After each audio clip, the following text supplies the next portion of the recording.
Professional courses like CS, CA और CMA में 90% बच्चे इसलिए फेल होते हैं क्योंकि वो लोग सही तरीके से आंसर लिख नहीं पाते।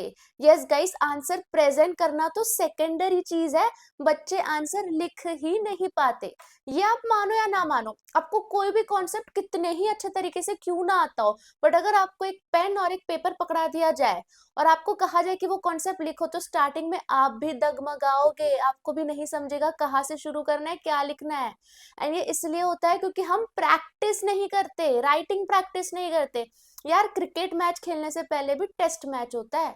आप चाहे कितना भी याद कर लो कि भाई गियर इस तरीके से करना है, एस्केलेटर इस तरीके से करना है, ब्रेक ऐसे, क्लच ऐसे, बट जब सही में गाड़ी नहीं चलाओगे तब तक आइडिया नहीं लगेगा कि एक्चुअल में कार कैसे चलाई जाती है। And that test drive, that test match is test series. जब आप टेस्ट सीरीज में पेपर लिखते हो तब आपको समझता है कि कहाँ कहाँ गलतियां हो रही है, पेपर को कैसे लिखा जाता है, कैसे प्रेजेंट किया जाता है। एंड गाइस, आज के वीडियो में मैं वही बताने वाली हूँ। आज के वीडियो में मैं उन एक्सेलेंट बच्चों के पेपर्स आपको दिखाने वाली हूँ जिन्होंने 80s में स्कोर करा है, वो पेपर्स में जहाँ पे बच्चे फेल होते हैं। तो यार, कुछ बढ़िया ही लिखा होगा उन लोगों ने। एंड मेरा ये वीडियो बनाने का पर्पस यही है कि आप सब तक ये मैसेज पहुंच जाए कि राइटिंग आखिर में करनी कैसे होती है, बेसिक रूल्स क्या होते हैं राइटिंग के, जिससे बच्चों को बहुत अच्छे मार्क्स आते हैं। So yes friends, welcome back to my channel, this is Neha Bachla. And आज के वीडियो में हम देखेंगे कि मंत्रास ऑफ राइटिंग, किस तरीके से राइटिंग करते हैं। आज का वीडियो बहुत ही मजेदार होने वाला है and there is no exception. आप जो भी देख रहे हो, हर एक बच्चा, आपको अल्टीमेटली एग्जाम में जाके लिखना है, तो ये चीज आपको सीखनी पड़ेगी कि कैसे लिखते हैं। एंड इस वीडियो में वो मैं आपको सिखा दूंगी। सो शुरू करते हैं इस वीडियो को। गाइस देखो, स्क्रीन पर जो आपको पेपर दिख रहा है वो पेपर है महक का, ठीक है। एंड इसने स्कोर करा है 82 marks in her JIGL paper, जो कि बहुत ही अमेजिंग मार्क्स है। नाउ गाइस, काफी सारे लोग थे जो सेम मॉक टेस्ट दिया था, जो 30s भी स्कोर नहीं कर पा रहे थे, एंड इस लड़की ने 82 स्कोर कर दिया। ऐसा इसने क्या लिखा है जो इतना स्कोर किया है? ना आप लोगों को लग रहा होगा इसने कॉपी करा है, तो बिल्कुल भी नहीं। हमने पर्सनली उससे कनेक्ट किया, उनसे बात की, उसने कॉपी नहीं की। सेकेंड चीज, आपको लग रहा होगा चेकिंग इजी है, बिल्कुल नहीं। मैंने स्ट्रिक्टली मेरे चेकर्स को कहा हुआ है कि भाई, जब तक तुम एक्सट्रीम इम्प्रेस ना हो जाओ ना पेपर से, तब तक मार्क्स दो ही मत। क्योंकि मैं चाहती हूँ जो हमारे यहाँ पे बच्चे आ रहे हैं उनको हैबिट होनी चाहिए ICSI चेकिंग की। ICSI स्ट्रिक्ट चेक करता है, एंड दैट्स वाई हमारे चेकर्स भी एक्सट्रीम स्ट्रिक्ट चेक करते हैं। तो अगर हमारा चेकर इसको 82 दे रहा है, दैट मीन्स कि she really deserve this marks. तो हम देखते हैं कि भाई ऐसा इसने क्या लिखा। इसके पहले मैं आपको एक और पेपर दिखा देती हूँ जिसमें CMSL का पेपर है। आप देखो, 88 स्कोर करा है।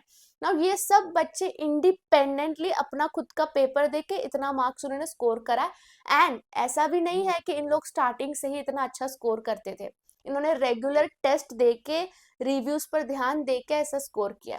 तो चलो जानते हैं कि ऐसा इन दोनों में क्या कॉमन है कि इन लोगों ने ऐसा स्कोर किया। सबसे पहला एंड मोस्ट इंपॉर्टेंट, आप लोगों ने वो प्रोवर्ब सुना है, सीधी बात नो बकवास, वो भूल जाओ, ठीक है, क्योंकि वो यहाँ पे बिल्कुल भी काम नहीं करेगा। समझो, यहाँ पे पूछा है features of private limited company बताओ, तो आप बोलोगे सीधी बात नो बकवास, features of private company are 1 2 3 4 5, ऐसा लिखोगे तो मार्क्स नहीं मिलेगा।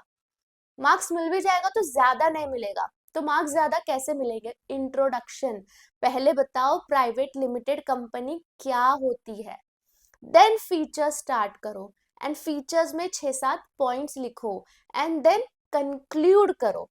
ये हो गया एक proper set of answer. Now guys, ये बहुत ही बेसिक रूल है, but I was so shock जब बच्चों के हमारे पास आंसर कॉपीज आते थे कि बच्चे नहीं लिखते इंट्रोडक्शन, सीधा बच्चे जो पूछा उसी से स्टार्ट कर देते हैं। तो दिस इज नॉट राइट, ठीक है।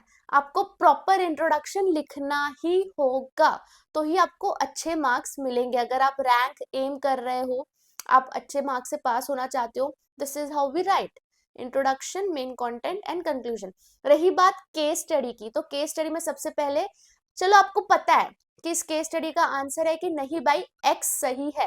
वैसे तो एक्स लोग कभी सही नहीं होते, बट हाँ, समझो केस स्टडी में मिस्टर एक्स सही है, तो आपको पता है ये चीज। तो ऐसा नहीं कि आपने पहले ही लिख दिया कि mister x is right. Provision बताओ, आपको ऐसा क्यों लग रहा है वो राइट है, पहले प्रोविजन बताओ कि ये केस स्टडी किसके रिगार्डिंग है, कौन सा सेक्शन इसको रूल करता है, कौन सा कॉन्सेप्ट यहाँ पे आएगा, ठीक है। एंड देन आपको लिखना है फैक्ट्स ऑफ द केस, कि भाई ये जो केस है, इन द प्रेजेंट केस ये चीज हो रही है। एंड देन आपको एनालिसिस करना है कि by comparing the facts of the case and the provision I hereby conclude that, या फिर it is hereby concluded that this is proper format of answering case study। ठीक है, आपको कभी भी गलती से भी पहले कंक्लूजन नहीं स्टार्ट करना है, ना आपको सीधा बताना है कि भाई इसमें ये करना है, खत्म। आपको बोला गया है सोल्यूशन दो, तो सीधा सोल्यूशन नहीं दे देना है, पहले उसको प्रोविजन समझाना है, फिर आपको सोल्यूशन देना है, ठीक है। And this is what are the basic rules of writing. अब हम आ जाते हैं कुछ कॉमन चीजों में। अगेन जैसे कि अगर 5 मार्क्स का पूछा गया है तो आपको 1.5 पेज का मिनिमम आंसर लिखना है। लेंथ ऑल्सो मैटर्स, ठीक है। ऐसा कुछ नहीं है कि प्रोफेशनल पेपर्स में लेंथ मैटर नहीं करती, लेंथ बिल्कुल मैटर करती है, specially in theory papers, specially in your open book paper.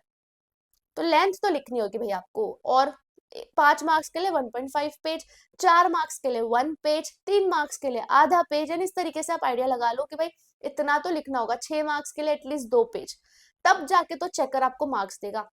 अगर आपकी बहुत छोटी छोटी हैंडराइटिंग है तो कोशिश कीजिए स्पेस आप ज्यादा छोड़ो, थोड़ा सा बड़ा लिखो, नीटली लिखो, है ना। हमारे पास काफी सारे पेपर्स आते हैं जो कंटेंट धमाकेदार बट हैंडराइटिंग ही रीडेबल नहीं है। भाई हमारा सर दुख जाएगा तुम्हारा हैंडराइटिंग पढ़ पढ़ के। ऐसा पेपर चेक करने में किसी को मजा नहीं आता। And you have to admit यार, आपको यहाँ पे चेकर को एंटरटेन करना होगा, आपको यहाँ पे चेकर को ही दिमाग में रखना होगा कि मैं चेकर को एकदम इजी बना के दूं कि वो मेरे को मार्क्स दे दे। तो आपको सब कुछ करना होगा उसको इम्प्रेस करने के लिए। आपकी हैंडराइटिंग ही अगर खराब है तो कैसे चलेगा, ठीक है। एक होता है खराब हैंडराइटिंग, एक होता है अनरीडेबल हैंडराइटिंग। अनरीडेबल मत लिखो, थोड़ा सा रीडेबल तो रखो कि भाई इंसान को समझ में आए क्या लिख रहे हो। एंड अगर वैसा नहीं है आपकी हैंडराइटिंग तो प्लीज प्रैक्टिस करो, ठीक है। डेली लिखो, अच्छे से लिखो, थोड़ा स्लो लिखो, रीडेबल हैंडराइटिंग होनी चाहिए। एंड ज्यादा कैंसिलेशंस नहीं होने चाहिए, स्पेस छोड़ो।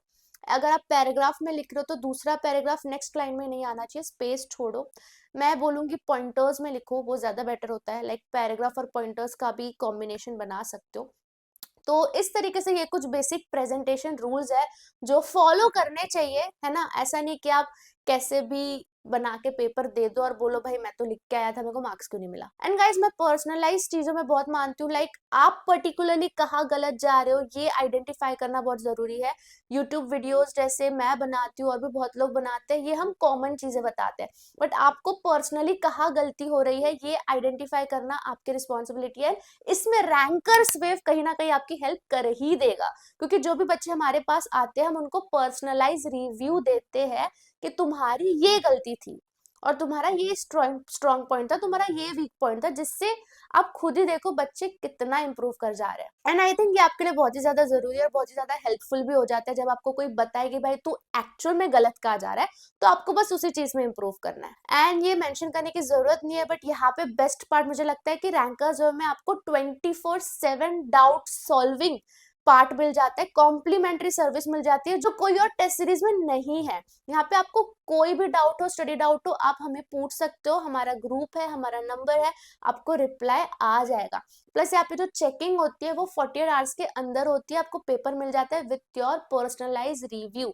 कभी आपको डिमोटिवेशन भी फील हो रहा होता है तो आप हमें आके बात कर सकते हो, हमारी टीम आपको पूरा मोटिवेट कर देगी। कभी आप भटक गए हो, स्टडी टारगेट्स की जरूरत है, वो सारी चीजें रैंकर्स वेव में आपको मिल जाती है। तो I think it is a one stop solution for all your problems regarding writing practice, regarding study targets, regarding पढ़ाई करने का मन नहीं हो रहा है एंड ऑल। एंड एक बढ़िया पार्ट है 30% ऑफ चल रहा है, ठीक है। तो स्पेशल 30 कूपन कोड यूज करना एंड आप भी इनमें से एक बन सकते हो जिसको इतने अच्छे अच्छे मार्क्स आ रहे हो। आपके अंदर पूरा पोटेंशियल है इंप्रूव करने की, बस आपको राइट डायरेक्शन की जरूरत है जो रैंकर्स वेव प्रोवाइड करता है। सो जल्दी से आ जाओ रैंकर्स वेव में एंड अपनी राइटिंग प्रैक्टिस टेस्ट सीरीज को अलग गेम पर लेकर जाओ।